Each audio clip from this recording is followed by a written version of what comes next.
چهره جدید غزال عنایت در سالروز تولدش.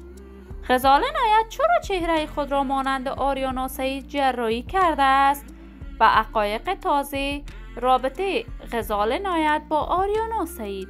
ما در این ویدیو پیرامون همین موضوعات خواهیم پرداخت، پس در ادامه با ما باشید.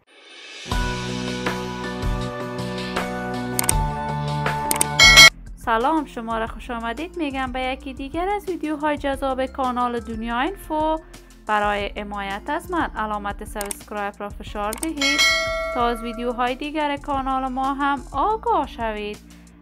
غزال عنایت هنرمند موفق، ناماشنا و سرشناس افغانستان است و از شهرت هنری خاصی در میان هنرمندان افغانستان برخوردار است. غزال کارهای هنری خود را 10 سال قبل به طور پنهانی در کابل آغاز کرد.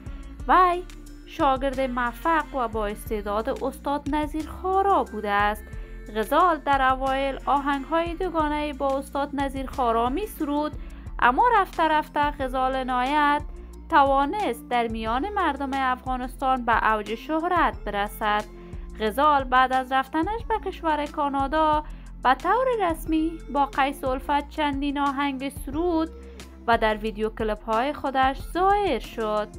غزال همیشه در رقابت و تضاد با آریانا سعید، هنرمند محبوب دیگر افغانستان بوده است و همیشه خواسته یک گام جلوتر از آریانا سعید باشد. جدیداً 2 روز قبل سالروز تولد غزال عنایت با جشن پرشکوهی تجلیل شد و در سالروز تولدش غزال عنایت چهره جدید خود را برای علاقمندانش رونمایی کرد. غزال کاملا چشمهای خود را مانند آریانا سعید جراحی کرده است و همیشه لباسهای مانند آریانا سعید بر تن می کند. ما هم سالروز تولد غزال عنایت را از صمیم قلب تبریک گفته. شما هم نظریاتتان را در بخش کامنت با من شریک بسازید. اگر تا هنوز دوست کانال من نشدید، پس برای حمایت از من علامت سابسکرایب را فشار دهید، ویدیوهای ما را لایک نموده و با دوستان خود به اشتراک بگذارید. سلامتی شما آرزوی ماست.